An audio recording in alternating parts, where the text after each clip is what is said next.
Hello guys. हम कर रहे हैं हिस्ट्री ऑफ इंग्लिश लिटरेचर, जैसा कि आपको पता है। और हिस्ट्री ऑफ इंग्लिश लिटरेचर की सीरीज में हम कर रहे हैं जो जॉन गोवर की फेमस पोइम है कन्फेसियो एमेंटिस।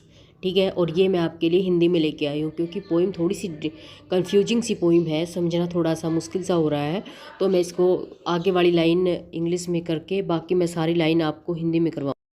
तो टाइम ना वेस्ट करते हुए हम शुरू करते हैं कन्फेशियो एमेंट्स। ठीक है,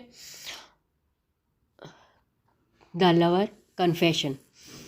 देखो अब इसके अंदर क्या है, 300 लाइन है।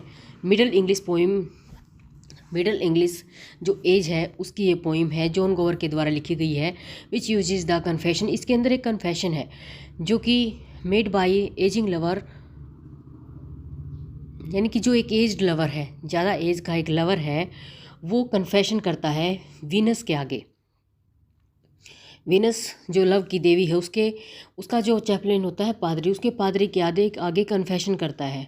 As a frame story for collection of shorten, जो शॉर्टन नरेटिव पोइम्स होती हैं उसकी ये फ्रेम स्टोरी है, उस कलेक्शन की एक फ्रेम स्टोरी है ये। तो नरेटिव स्टोरी क्या होती है? नरेटिव स्टोरी होती है जिसके अंदर कहानियाँ बताई जाती हैं। According to this prologue, prologue होता है जो आगे जो भी पोइम के बारे में कुछ डिस्क्रिप्शन दिया हुआ होता है उसको प्रोलॉग बोला जाता है। यानी कि जैसे पोइम लिखने से पहले उसके बारे में बता दिया जाता है, किसके लिए पोइम लिखी गई है, क्यों लिखी गई है, कितनी लाइनें लिखी हैं, सारी चीज़ें। तो वो प्रोलॉग होता है जो पोइम के आगे जोड़ दिया जाता है। It was composed at the request of Richard second. अब ये रिचर्ड सेकंड की रिक्वेस्ट के ऊपर लिखी गई है। बाकी स्टोरी हम हिंदी में समझेंगे और जल्दी से समझेंगे ताकि हमारा ज़्यादा टाइम ना लगे और जल्दी से हमें पोइम भी अच्छे से समझ में आ जाए। ठीक है, शुरू करते हैं।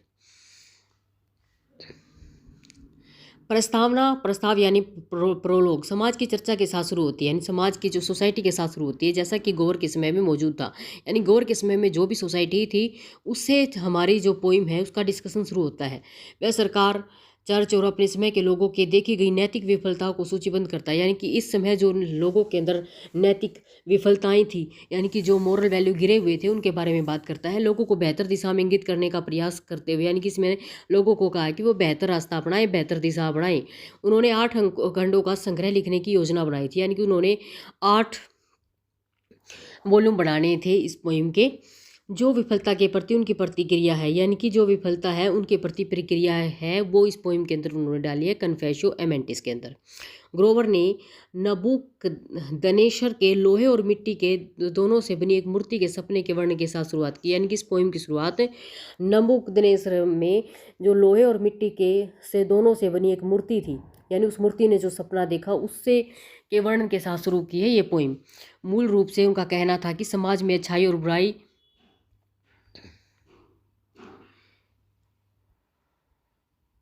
मूल रूप से उनका मानना है कि समाज में अच्छाई और बुराई दोनों समाज में अच्छाई को बुराई द्वारा भ्रष्ट किया जा रहा है। यानी कि अच्छाई को बुराई के द्वारा ख़त्म किया जा रहा, भ्रष्ट किया जा रहा है, जिसे स्वीकृति द्वारा शुद्ध नहीं किया जा सकता।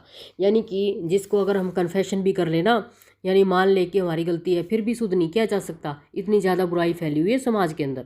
लोग अपनी विफलताओं के बारे में बेईमानी कर रहे हैं, यानी कि लोग अपनी असफलता है उसको छुपा रहे हैं, उसके प्रति बेईमानी कर रहे हैं और उन्हें जवाबदेह ठहराया जाना चाहिए। यानी उनको बताया जाना चाहिए कि आपकी ये गलती है। किताब की पहली शुरुआत अमांस, यहाँ पे जो प्रेमी है, जो लवर है, जो एज्ड लवर है, जो कन्फेशन करता है वीनस के आगे, उसका नाम है अमांस। यानी कि जो प्रोटैगनिस्ट है इसके अंदर, वो जो हीरो है वो कौन है? अमांस, जो कि एक लवर है। इसकी कहानी बताई है इसमें, इसके थ्रू बताया गया है मोरल वैल्यू को।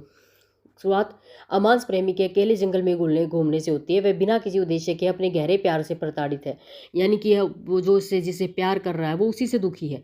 शुक्र और कामदेव की सहायता के लिए बुलाने के बाद उसे अपनी गलती का एहसास होता है। यानी शुक्र और कामदेव आते हैं, यानी कि उसको उनके द्वारा उसको बुलाया जाता है, तब वो उसको बताते हैं तो उसको उसकी गलती का एहसास होता है और स्पष्टीकरण मांगते हैं। वो उससे पूछते हैं कि ये क्या चीज़ है, क्या तुम्हारा इशू है, क्या सारी बातें हैं, वो उसको बताते हैं तो उसको पता चलता है कि वो गलत है। जब वह बताता है कि उसे मरने जैसा महसूस हो रहा है, वो लवर है वो बताता है कि मेरे को इस प्यार में घुटन हो रही है, इससे मुझे मरने जैसा महसूस हो रहा है, तो उसका उपहास उठाया जाता है। यानी कि उसका उपहास उड़ाते, मजाक उड़ाते हैं। शुक्र ने उसे अपने पापों को स्वीकार करने के लिए कहा। अब शुक्र ये कहता है कि तुम जो शुक्र देवता है वो यूँ कहता है, यानी विनस है वो कहता है कि तुम अपने जो पाप हैं उनको क्या करो, स्वीकार कर लो, ताकि उसे शांति मिल सके। ताकि उसे शांति मिल तभी मिलेगी जब वो अपने पापों को एक्सेप्ट कर लेगा। वह उसे जीनियस की देखभाल में छोड़ देती है। अब बाद में जो विनस चली जाती है तो वो किसके भरोसे छोड़ के जाती है उसको, एक जीनियस कैरेक्टर माना गया है। जीनियस बिल्कुल ऐसे ही, मतलब जो वैल्यूज़ दी हुई हैं उनको एज ए करेक्टर मतलब शो किया गया है यहाँ पे। जीनियस मतलब जो इंग्लिश का वर्ड है उसी को क्या करेक्ट एज ए करेक्टर लिया गया है, तो उसको इसकी देखभाल में छोड़ दिया है। जो अमांस का कबूलनामा सुनेगा, यानी कि जो एक्सेप्ट करेगा अमांस, वो किसके सामने करेगा, जीनियस के सामने करेगा, क्योंकि जीनियस की देखभाल में ही उसको छोड़ दिया गया है। नेक्स्ट है, प्रतिभा बड़ी मेहनत से अमन को 7 घातक पापों से पार करती है। अब प्रतिभा बड़ी मेहनत से अमन को 7 घातक पापों से पार कराती है। प्रतिभा देखो, अब प्रतिभा को भी एक करेक्टर लिया गया है। प्रतिभा क्या होती है, हमारी प्रतिभा होती है जो मतलब जो क्या है, मतलब यहाँ पर एक मानवीकरण अलंकार का यूज हुआ है। प्रतिभा कहाँ मेहनत करती है, प्रतिभा क्या होती है, प्रतिभा तो मेहनत होती है, यानी कि तो उसी को यहाँ पर एज ए पर्सनिफिकेशन दिखाया गया। तो प्रतिभा बड़ी मेहनत से अमन को 7 घातक पापों से पार कराती है। अभिमान, ईर्ष्या, क्रोध, आलस्य, लोलुपता और व्याभिचार, यौन संकीर्णता, वासना, ये सारे क्या है, 7 पाप हैं।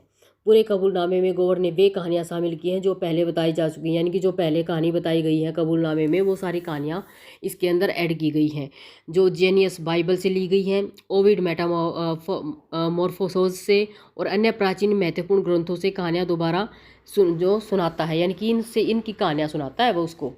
ठीक है, वह अमन्स को पहले से अपनाए गए रास्ते से बेहतर रास्ता दिखाने का प्रयास कर रहा है, यानी कि जो पहले रास्ता दिखाया था अमन्स को वो उससे भी ज़्यादा अच्छा रास्ता दिखाने की कोशिश कर रहा है। कौन, बाइबल, सॉरी जीनियस, जो उसको कहानियाँ सुनाता है, बाइबल की कहानियाँ सुनाता है। किसी को जैसे हम किसी को कोई सुधारने के लिए किसी को कुछ चीज़ हम समझाना चाहते हैं तो वो हम उसको जैसे बच्चों को हमें मोरल वैल्यू सिखानी है तो हम उसको उनको किसके थ्रू सिखाते हैं, हम उनको स्टोरी सुनाते हैं। स्टोरी सुनाते हैं तो वो जल्दी से समझ जाते हैं कि भाई हाँ ये ऐसे ऐसे हुआ था, अगर वो ऐसा करता तो उसके साथ ऐसा नहीं होता। तो ये सब कुछ ऐसे वो कहानियों के थ्रू जीनियस किसको सब अच्छा रास्ता दिखा रहा है, अमांस को।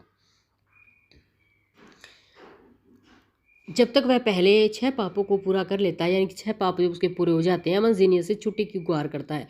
अब अमन जीनियस से बोलता है कि वो उसको छुट्टी दे दे। विज्ञान पर प्रवचन के लिए रुकते हैं, यानी कि विज्ञान पर जो प्रवचन चल रहा है उसके लिए रुकते हैं। यह गोवर के लिए अच्छे नेतृत्व के गुणों पर चर्चा करने का अवसर है। अब गोवर अच्छे जो गुण हैं उनकी चर्चा करता है, जो रिचर्ड द्वितीय के खिलाफ सीधा हमला है। इसका मतलब ये है कि गोवर समझता है कि जो रिचर्ड है सेकंड है उसके अंदर अच्छी लीडरशिप की क्वालिटी नहीं है, जिसे गोवर एक अयोग्य नेता मानते हैं। गोवर किसे, रिचर्ड सेकंड को एक अयोग्य नेता मानते हैं। अपना अंतिम कबूलनामा पूरा करने के बाद जब जीनियस टॉयर के अपोलोनियस की कहानी सुनाता है, अब जीनियस उसको टॉयर के अपोलोनियस की कहानी सुनाता है लास्ट में, जो अमांस को पुस्तक में सबसे लंबे व्याख्यान से प्रस्तुत किया जाता है, यानी कि ये अमांस के लिए एक सबसे लंबा भाषण होता है। अंत में शुक्र वापस आता है, यानी कि विनस वापस आती है और उसे उसके अस्वस्थ प्रेम से मुक्त करता है, यानी कि जो अस्वस्थ प्रेम उसका था इतनी सारी कहानियाँ सुनाने के बाद, इतनी बारी मोरल वैल्यू देने के बाद, उसके बाद लास्ट में आके विनस उसको उसका जो प्यार है उसे अलग करती है और उसे बहाल कर दिया जाता है और उसे छोड़ दिया जाता है। ठीक है, तो पूरी स्टोरी के अंदर क्या दिया हुआ है, एक अमांस नाम का कैरेक्टर दिया हुआ है जो किसी प्यार में पड़ गया है, जो प्यार उसके दुख का कारण है। फिर वो देवताओं के आगे कन्फेशन करता है, देवता उसको जीनियस के हवाले छोड़ के चले जाते हैं। जीनियस उसे 7 पापों से मुक्त करता है। जीनियस उसे मोरल कहानियाँ सुनाता है और मोरल कहानियाँ सुना के उसे अच्छे रास्ते पर चलने की सलाह देता है। और लास्ट में आके कौन, विनस आती है और उसको उसके प्यार से मुक्त करती है और उसको बहाल कर दिया जाता है। तो इस तरह से भाई ये थी हमारी कन्फेशियो एमेंटिस, जिसको मैंने अच्छे से आपको समझाने की कोशिश की है। फिर भी अगर आपको मेरी समझाई हुई चीज़ अच्छे से समझ नहीं आ रही हैं तो आप कमेंट बॉक्स में अपनी सजेशन दे सकते हैं, ताकि उन सजेशन को मैं आपके लिए जो भी मेरे अंदर चेंज करने वाली चीज़ें हैं वो मैं चेंज करके आपको और बेटर अच्छे से पढ़ा सकूँ। So thanks for watching and like share and subscribe my channel.